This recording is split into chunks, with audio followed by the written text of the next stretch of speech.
بسم الله الرحمن الرحيم. صاد والقرآن ذي الذكر بل الذين كفروا في عزة وشقاق كم أهلكنا من قبلهم من قرن فنادوا ولا تحين مناص وعجبوا أن جاءهم منذر منهم وقال الكافرون هذا ساحر كذاب أجعل الآلهة إلها واحدا إن هذا لشيء عجاب وانطلق الملأ منهم أن امشوا واصبروا على آلهتكم إن هذا لشيء يراد ما سمعنا بهذا في الملة الآخرة إن هذا إلا اختلاق أأنزل عليه الذكر من بيننا بل هم في شك من ذكري بل لما يذوقوا عذاب أم عندهم خزائن رحمة ربك العزيز الوهاب أم لهم ملك السماوات والأرض وما بينهما فليرتقوا في الأسباب جند ما هنالك مهزوم من الأحزاب كذبت قبلهم قوم نوح وعاد وفرعون ذو الأوتاد وثمود وقوم لوط وأصحاب الأيكة أولئك الأحزاب إن كل إلا كذب الرسل فحق عقاب إن كل إلا كذب الرسل فحق عقاب وما ينظر هؤلاء إلا صيحة واحدة ما لها من فواق وقالوا ربنا عجل لنا قطنا قبل يوم الحساب اصبر على ما يقولون واذكر عبدنا داود ذا الأيد إنه أواب إنا سخرنا الجبال معه يسبحن بالعشي والإشراق والطير محشورة كل له أواب وشددنا ملكه وآتيناه الحكمة وفصل الخطاب وهل أتاك نبأ الخصم إذ تسوروا المحراب إذ دخلوا على داود ففزع منهم قالوا لا تخف خصمان بغى بعضنا على بعض فاحكم بيننا بالحق ولا تشتت واهدنا إلى سواء الصراط إن هذا أخي له 99 نعجة ولي نعجة واحدة فقال أكفلنيها وعزني في الخطاب فغفرنا له ذلك وإن له عندنا لزلفى وحسن مآب يا داود إنا جعلناك خليفة في الأرض فاحكم بين الناس بالحق ولا تتبع الهوى فيضلك عن سبيل الله إن الذين يضلون عن سبيل الله لهم عذاب شديد بما نسوا يوم الحساب وما خلقنا السماء والأرض وما بينهما باطلا ذلك ظن الذين كفروا فويل للذين كفروا من النار أم نجعل الذين آمنوا وعملوا الصالحات كالمفسدين في الأرض أم نجعل المتقين كالفجار كتاب أنزلناه إليك مبارك ليدبروا آياته وليتذكر أولو الألباب ووهبنا لداود سليمان نعم العبد إنه أواب إذ عرض عليه بالعشي الصافنات الجياد فقال إني أحببت حب الخير عن ذكر ربي حتى توارت بالحجاب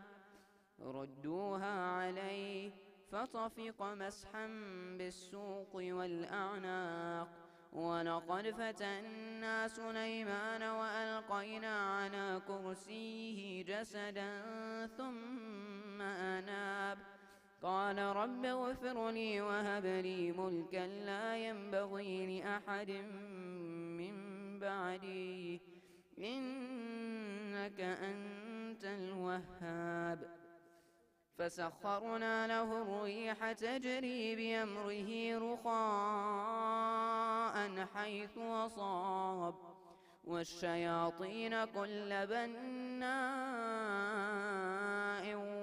وغواص وآخرين مقرنين في الأصفاد هذا عطاؤنا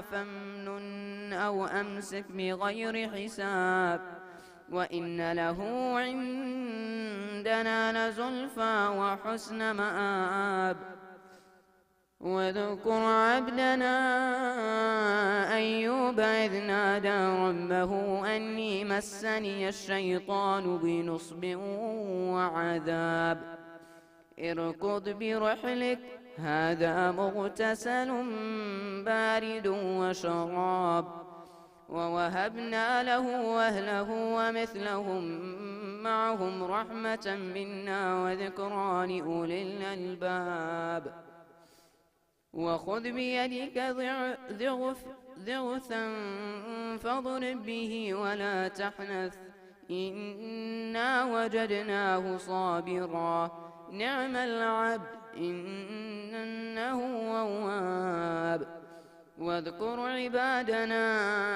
إبراهيم وإسحاق ويعقوب أولي الأيدي والأبصار إنا أخلصناهم بخالصة ذكر الدار وإنهم عندنا لمن المصطفين الأخيار واذكر إسماعيل واليسع وذا الكفل وكل من الأخيار هذا ذكر وإن للمتقين لحسن مآب جنات عدن مفتحة لهم الأبواب متكئين فيها يدعون فيها بفاكهة كثيرة وشراب وعندهم قاصرات الطرف أتراب هذا ما توعدون ليوم الحساب إن هذا لرزقنا ما له من نفاد هذا وإن للطاغين لشر مآب جهنم يصلونها فبئس المهاد هذا فليذوقوه حميم وغساق وآخر من شكله أزواج هذا فوج مقتحم معكم لا مرحبا بهم إنهم صالوا النار قالوا بل أنتم لا مرحبا بكم أنتم قدمتموه لنا فبئس القرار قالوا ربنا من قدم لنا هذا فزده عذابا ضعفا في النار وقالوا ما لنا لا نرى رجالا كنا نعدهم من الأشرار أتخذناهم سخريا أم زاغت عنهم الأبصار إن ذلك لحق تخاصم أهل النار قل إنما أنا منذر وما من إله إلا الله الواحد القهار رب السماوات والأرض وما بينهما العزيز الغفار قل هو نبأ عظيم أنتم عنه معرضون ما كان لي من علم بالملأ الأعلى إذ يختصمون إن يوحى إلي إلا أنما أنا نذير مبين إذ قال ربك للملائكة إني خالق بشرا من طين فإذا سويته ونفخت فيه من روحي فقعوا له ساجدين فسجد الملائكة كلهم أجمعون إلا إبليس استكبر وكان من الكافرين قال يا إبليس ما منعك أن تسجد لما خلقت بيدي استكبرت أم كنت من العالين قال أنا خير منه خلقتني من نار وخلقته من طين قال فاخرج منها فإنك رجيم وإن عليك لعنتي إلى يوم الدين قال رب فأنظرني إلى يوم يبعثون قال فإنك من المنظرين إلى يوم الوقت المعلوم قال فبعزتك لأغوينهم أجمعين إلا عبادك منهم المخلصين قال فالحق والحق أقول لأملأن جهنم منك وممن تبعك منهم أجمعين قل ما أسألكم عليه من أجر وما أنا من المتكلفين إن هو إلا ذكر للعالمين ولتعلمن نبأه بعد حين صدق الله العظيم.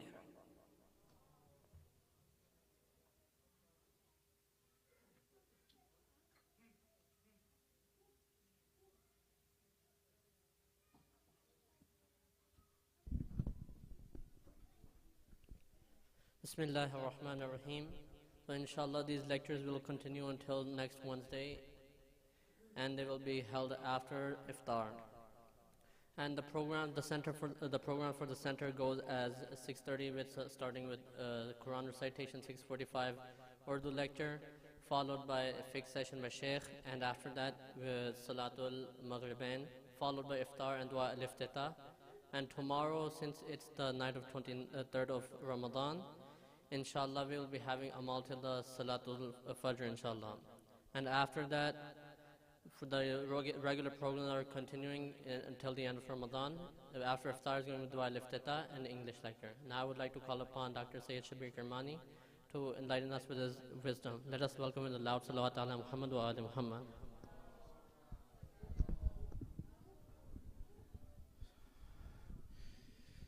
So my apologies for the delay. I've been going from program to program.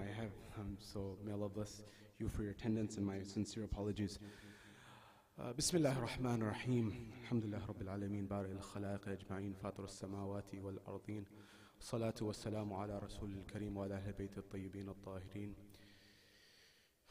وقل رب اشرح لي صدري ويسر لي أمري واحلل عقدة من لساني يفقه قولي. أما بعد قال الله تبارك وتعالى في كتاب الكريم بسم الله الرحمن الرحيم إن الدين عند الله الإسلام صدق الله العلي العظيم. زينوا مجالسكم بالصلوات على محمد وآل محمد اللهم صل على محمد.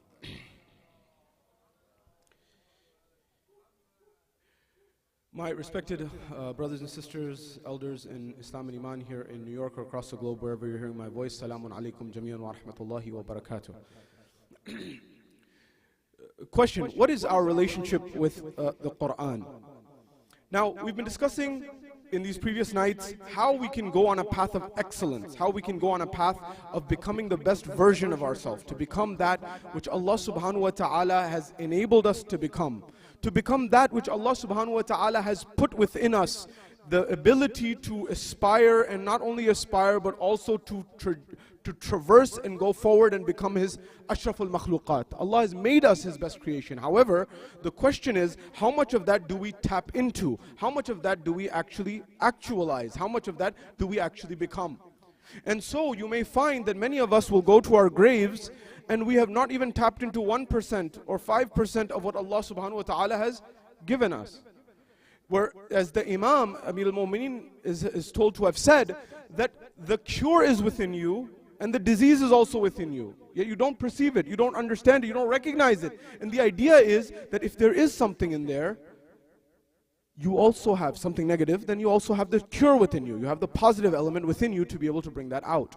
And if you don't have it within yourself, or you're not able to recognize it within yourself, that is where the family, the community, the society should come together to try to help you realize that, so you can bring out your best ability.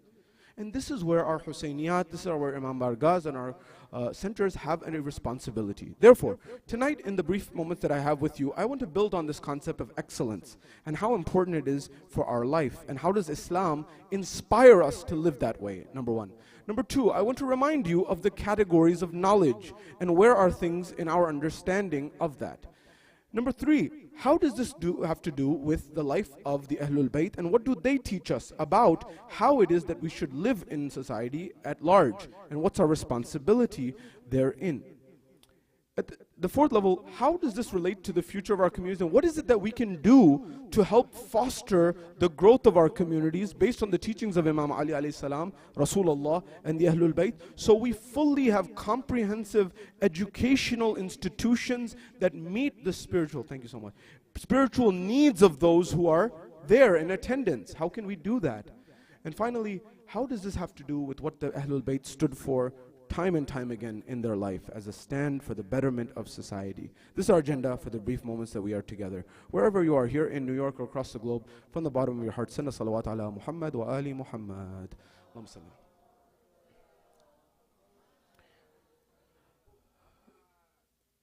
At the first level, Allah subhanahu wa ta'ala, if you come to the Quran al-Majid wal Furqan al-Hamid, I want you to try to use the book of Allah subhanahu wa ta'ala as a constitution for your life, in terms of taking verses, taking phrases that inspire you as an individual and implement them in your life. Take out a verse, write it down, put it on your wall, put it on your phone, put it wherever you're going to see it, and start to live it. If you feel that you are afraid of something, and something that is right, something that is important, something that is valuable, and oftentimes if something is right, something is valuable, something is worth doing, then you will have fear about doing it.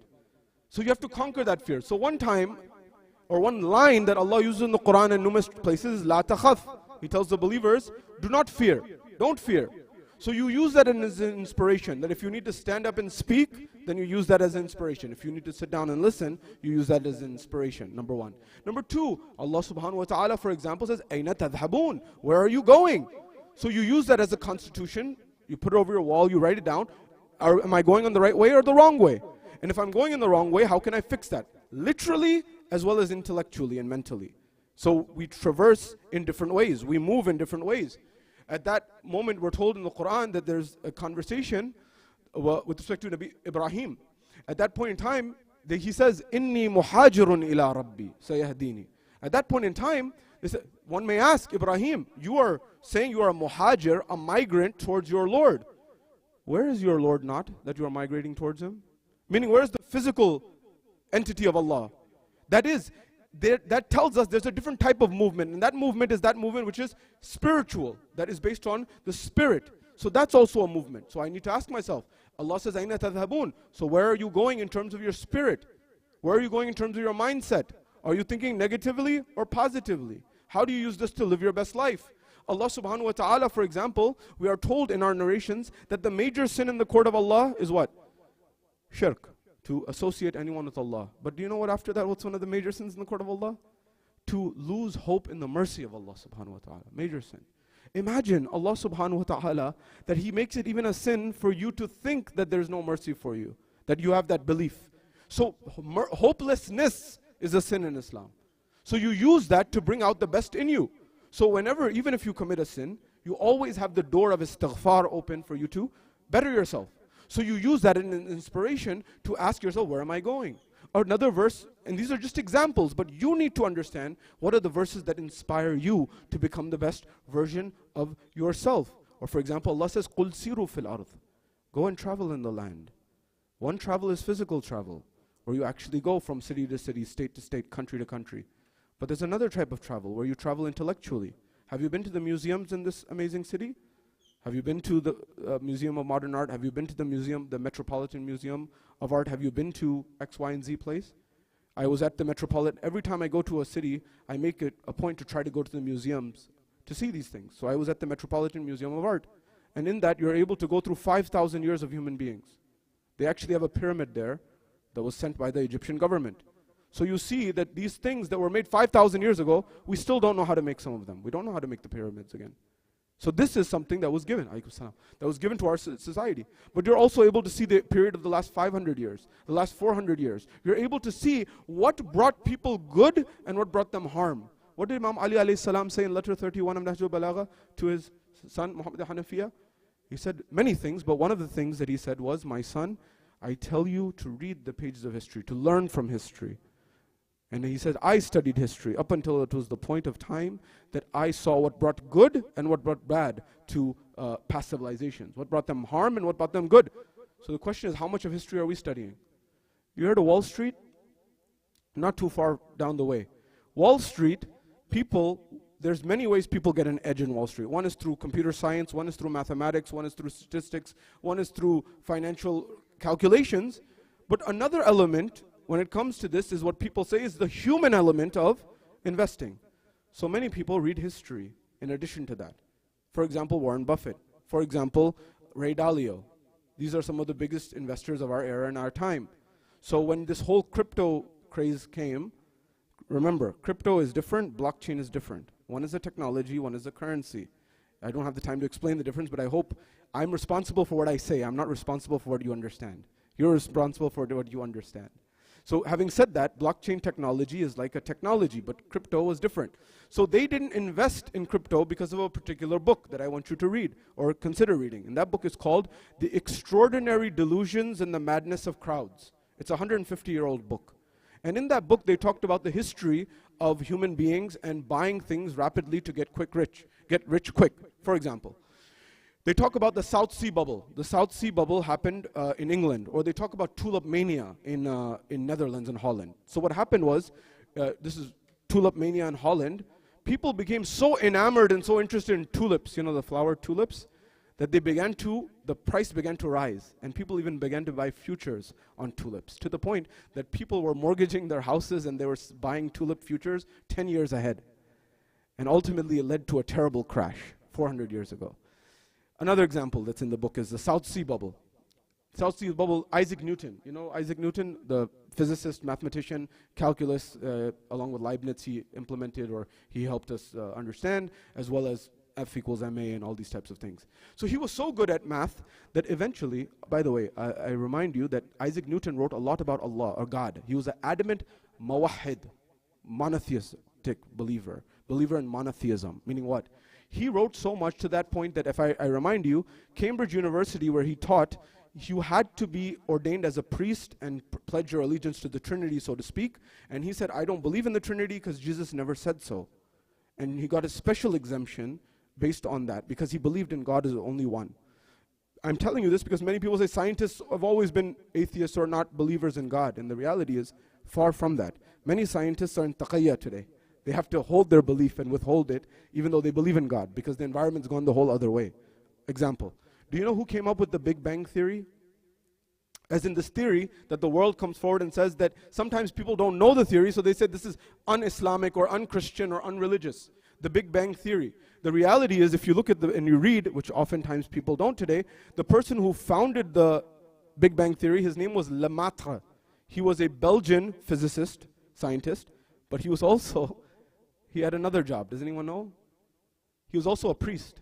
And you can see his pictures online where he was a religious authority who had this religious garb. He's wearing all of his religious attire, and he was also a physicist. He didn't see it as something that was contradictory of God. But sometimes when you don't know these things, you may get you may lose this. So now coming back to Newton, this book, same book, Extraordinary Delusions. So he was so good with numbers and math and physics and such a great mind, they said, the Bank of England said, we want you to manage our money. When the Bank of England said, we want you to manage our money, what happened was, as a result of that, the Bank of England said, we want you to manage our money. Okay, so what happened as a result of that? So then he began to manage the money for he was the first quant. You ever heard of quant? On Wall Street, the people who crunch numbers and analyze things. He was the first quant on Wall Street, or on, High Street, or whatever you want to call it in England. So he said, look, here's the situation. He noticed that this one company, the South Sea Company, its stock was skyrocketing. And then he looked at the numbers and said, there's no real reason why it should be skyrocketing. What he realized was, people were talking to other people, and people were telling other people, and when people were telling other people as a result of that, then everyone thought that, it must be going up. Have you ever heard of the Mona Lisa effect? So I went to Paris. I don't know if you've been to Paris. You go to the Louvre, where they have the Mona Lisa. And do you know why it's famous? And I asked them at the Louvre, why is this painting famous? And nobody had a good answer. And then I did my research and I found out there's something called the Mona Lisa effect. About 100 years ago, nobody knew what the Mona Lisa was. In fact, it was stolen, and for 24 hours nobody knew it was stolen. Nobody realized it was stolen. Only a few people who are in the art world knew that it was something that had been done by Da Vinci. So what happened? Then it hit the news. When it hit the news, 1 day passed, 2 days passed, 3 days passed, people were watching the news, and they said this work called the Mona Lisa has been stolen. And for 2 years it was stolen.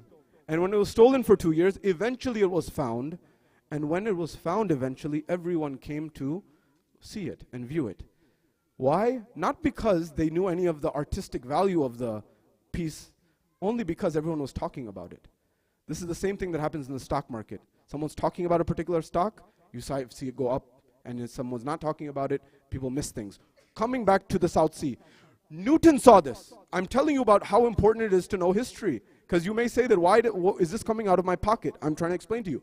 So he noticed the South Sea Company stock was going high. He said that I know the value of this company's stock is not truly this. This is perceived value based on what people are talking about and thinking. So he didn't buy it. And so exactly as he predicted, the stock went down. And when the stock went down exactly as you predicted, then you know what happened? It began to go up again. And when it began to go up again, it got to that point of its original high, the previous high. And then it began to cross the previous high. So now it's making all-time new highs.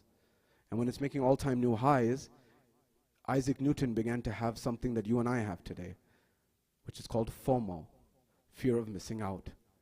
And so eventually the stock rose to the point that Newton said, I can't miss this stock now, and he bought it. And he bought it in a bunch. And as soon as he bought it, the stock crashed permanently to the ground. The reality is some of the greatest minds make some of the biggest blunders also. And so you need to be careful and cognizant of that. But that is why Wall Street experts now study history to understand what are the patterns that will repeat themselves or rhyme. Imam Ali was indicating, think about that, learn about that, and implement that. So that's first element. Now the second element, with respect to the Quran, what are those stories that are in the Quran that inspire you? The story of Nuh. Nuh teaches you how to persevere. If you want to understand a movement, there are always the same 4 stages. The first is, if you do anything worthwhile in life, there will first be people will first ignore you. Then they will, when you begin to do something, they will laugh at you. And then after they laugh at you, they will eventually, when you build more traction, they will fight you. And eventually, the 4th stage, you win. The same happened to Nuh alayhi salam. Nuh is telling the people. They're giving a very hard time. Allah says that he propagated for how long? Alfa sinin illa khamsina ama. 1,000 years less 50, he's propagating and telling people, better yourself, and he's advising them. Although he lived longer, the Quran enshrined this 950-year period. Anyways, when this happened, when Nuh is at this moment in time, when this eventually happened, eventually the adhab comes, when the flood begins to emerge. When the flood begins to emerge, Nuh, before the flood comes, he begins to build this ark in the middle of nowhere, in the middle of the desert. When he builds this ark, in the middle of the desert, people at first ignore him. And after they ignore him, then they start laughing. They're like, Nuh, what are you doing? You're building an ark, a boat, a ship in the middle of the desert? What is wrong with you? And they start to laugh at him. And eventually what happens is the water begins to rise. And as the water begins to rise, people still aren't really sure. In fact, his own son, Nuh's own son, Nuh tells him, get on the ship, Noah. He says, get on the ship. And his son says, no, Dad, this rain's not going to be that bad. I'm at this hill, I'll be fine. And then Nuh asks God, like, Allah, Ya Allah, like my own son? And then Allah responds, إِنَّهُ لَيْسَ مِنْ أَهْلِ إِنَّهُ عَمَلٌ غَيْرُ صَالِحٍ. That he is not from you, he has not done good acts. Meaning the Quranic paradigm of that is very important. That's why when people give an ad hominem attack, I think logic should be taught in our majalis, in our centers. Ad hominem attack is a very old attack. You make a personal attack on someone. A personal attack doesn't solve the point. It just makes a personal attack. It's not a logical attack. It has nothing to do with the reality. So ad hominem attack is, oh, someone's saying let's do something in the community, and then you say, oh, why don't you fix your house first? Hold on a second. The Prophet's houses were not always perfect. And that gives us a principle that we are to struggle with that within whatever capacity we have. And our job is to do something. The result is on Allah subhanahu wa ta'ala. But our job is to strive and struggle in that regard. So just because someone is having a challenge at home, you're supposed to help them. You're not supposed to judge them. And so it's important for us to recognize these elements of what Islam truly is. I'm speaking to you and I'm telling you this because if you want Islam to survive in this part of the world or in any part of the world, we're going to have to start emphasizing a few things. One is excellence. How does Islam inspire me to become the best version of myself? As a father, as a mother, as a brother, as a sibling, as a child, as a student, as an entrepreneur, as a whatever, you fill in the blank. How does it inspire me to excellence? Number one. Number two, are the ways that our Husainiyas, our Imam Bargas, our centers operating, is it based on the akhlaq of the Ahlul Bayt or not? And that should be a paradigm, meaning that if I want to see Islam, the people who are running the institutions should be operating as role models within some parameters. Meaning, I'm not saying that they should be Salman and Abadar. Otherwise, nobody would step up to the plate. There is a responsibility, but the reality is it that if you come here, you have the expectation that Islamic akhlaq will be prioritized or not? Because that's part of the Islamic education system. I'm telling you this because this generation is going to, inshallah, change that for the better. If you don't see that, that needs to be one of the paradigms to live Islam in that sense. So now come to the next element. What are the stories that inspire you from the Quran? Is it Nuh's? Is it the story of Ibrahim alayhi salam? Which one gives you power? Which one gives you the ability to persevere through difficulties? That's the one that is going to help the future generation. So for example, I said take some verses from the Quran. Another thing that I'll mention to you is take some stories from the Quran. For example, the story of Jalut is mentioned. Goliath is mentioned there. So if you know the background of it, if you've been to Italy, I've been there, if you've been to Florence, you've seen a very big statue, you may have seen it's called David. It's Michelangelo's work. It's carved into marble. Now, what I'm telling you here is people don't know the historical basis oftentimes of why something was made, and we just continue perpetuating it. We don't know the base. For example, the Taj Mahal. Today in India, they're saying the Muslim civilizations didn't give anything to India. Whereas people have forgotten, they'll go to see the Taj Mahal, but they don't know that the Taj Mahal was given through Indo-Persian Islamic culture and architecture. And so if you don't know that history, you'll say, oh, really, Muslims didn't give anything, for example. Number one. Number two, generally speaking, with few exceptions that were there, generally Muslims, rulers, were often very tolerant, and the Hindu community often lived in harmony there. But if you listen to this revisionist history that's being preached today, you would start to doubt that yourself. So it's important to know the history and who's saying the history. So I'll give you an example. I was flying from Florida to Los Angeles. I was watching a documentary. When you're in a 5-hour flight, you have some time to watch some documentaries. So this documentary was called The American Revolution from British Eyes. And so we often hear the American narrative of the American Revolution. But what was the other element from the British side? Remember, every coin has 3 sides. There's always 3 sides to a coin. Heads, tails, and the edge. And oftentimes people don't realize that. You think that there's only this or that, when in reality there's another perspective that is the reality that you may not have considered. So they said, for example, the Boston Tea Party. You've heard of the Boston Tea Party? Where, for example, there was this notion of overthrowing the tea and the intolerable acts and protesting and saying that we're not going to pay these. Do you know that for 50 years after the Boston Tea Party, the American founding fathers were very embarrassed about the Boston Tea Party? Because they said you cannot destroy private property like this. But at the end of the life of the people who were part of the Boston Tea Party, they revised history to glamorize it. And today it's glamorized, when at that time, people were very sad about it, including and especially Americans. And so the reality is, if you looked at it that way, number one. Number two, we try to say, as Americans, American arrogance is second to none. And I think you'll see that when you travel. Because we sometimes don't realize when we go out. I realized America when I went out of America, when you travel out. And you realize how many things you take for granted, as well as how many things you impose on society. There's beautiful things about society here. I wouldn't want to live anywhere else. But at the same time, well, maybe a few, maybe Scandinavian countries. But other than that, what you find here is you have to be aware of what's going on in the world, and it's very important that we're cognizant of that. Otherwise, you start. So we think we won the the Revolutionary War. But they were saying in the documentary that there is no way, and historians today agree, there is no way that America would win the Revolutionary War against the British without the French. And if the French were not there, we would not have the weaponry, the military, we would not have the capabilities of doing what we did, because there was a mutual enemy on both sides. And that's what ended up allowing that to happen. But if you just read American literature, you would think that that's all the case. The same happened in India. If you just read, history is written by the victors. The people who win write history. The same thing happened in Karbala. We got a version of Karbala that was biased, because some of the narrators oftentimes were paid by that Yazid's army. The only authentic ones that we have are from the Ahlul Bayt themselves directly.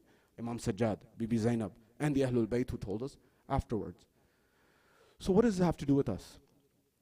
I want you to start using the Quran to live it as a full philosophy of life. As I draw to a conclusion, think about this.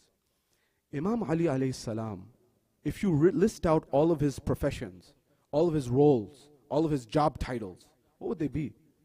You go down the list, you'd find he's a son, you'd find he's a sibling, a brother, you'd find that he was a warrior, you'd find that he was a father, you'd find that he was somebody who's a statesman, a governor, a ruler. You'd find that he was someone who was a lawyer. You'd find him as a judge. You'd find so many different dimensions of his life.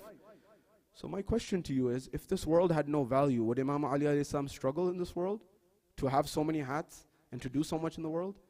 The reality is that Imam understood that you have to struggle in the way of Allah subhanahu wa ta'ala to try to do something in this world, to make this world a better place. Is there justice in our society 100%? If you live on one side of the street in New York, and you could be on the opposite side of someone who's living a great life. I was just driving down through Brooklyn the other day, and you could see where it moves from the minority communities into the Jewish segment of the communities. You can literally see how it shifts. And so my question is, if some young person just grew up on the wrong side, what would happen? Have you heard of Robert Moses? The guy who built your city, the guy who made the pathways in your city, and his discrimination against certain minority communities? And how is it that certain people have a better chance of life in America than others who were born in a particular locality? So you and I have, as part of the message of Imam Hussein and Imam Ali alayhi salam, we have a responsibility for justice, not just for us, but for others in broader society. And I'm saying that because if you and I don't hold the mantle of that, who will? I mentioned this in the Julus, and I'm reminding you of this as well. The rate of suicide amongst young African Americans in America is skyrocketing.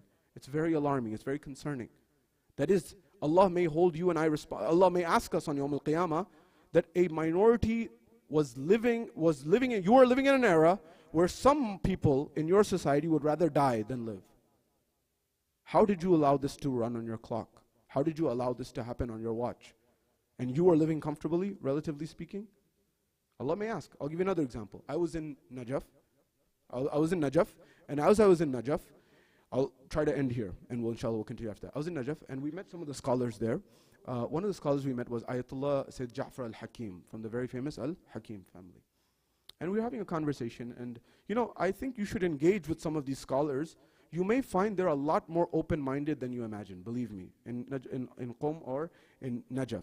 And you may find that they are thinking ahead on a lot of things, but their views have not trickled down here. And that conversation has not happened here.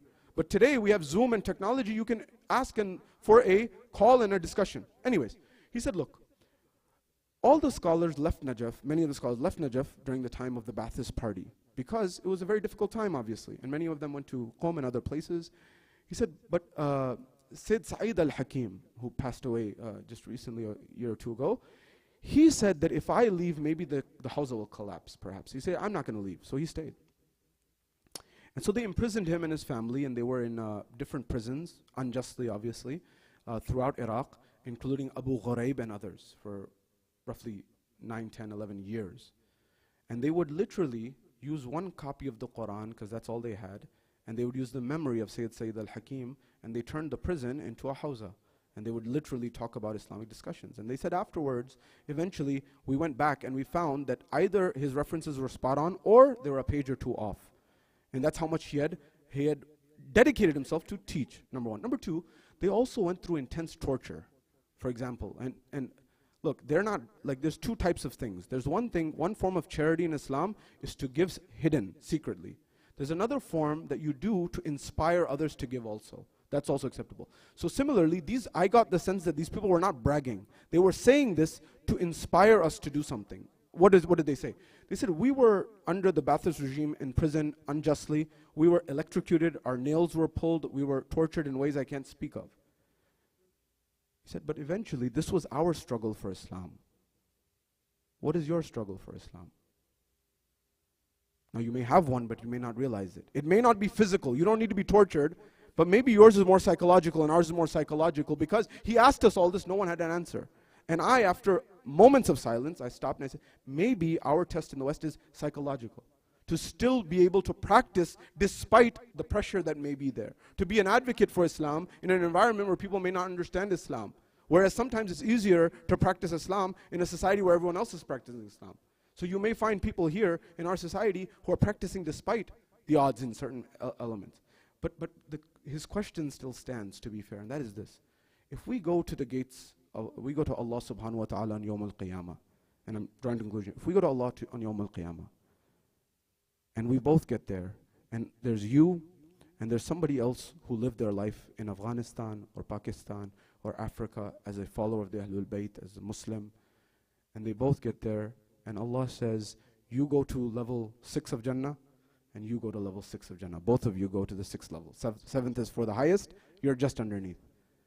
And that person who grew up or lived in another place that was not here, they could say, Ya Allah, hold on one moment, if I may ask you a question.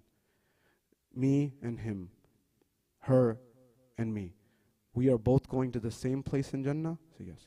He said, whereas my family had to starve, whereas my family had to be killed, whereas my family had to be imprisoned, where I didn't know where my next meal was coming from, where I didn't know where I was going to get clean water from, and yet that person and me are in the same place in Jannah? How is it fair? How is it just? What is your answer going to be to that? And the reality of the matter is that requires some deep introspection. I'm not saying it's not possible. What I'm saying is, if your mind and my mind understands that objection, think about how many other objections you're not thinking about in the court of Allah subhanahu wa ta'ala. Meaning we have work to do. وصلى الله على رسول الكريم وعلى أهل بيت الطيبين الطاهرين صلوا على محمد وآل محمد.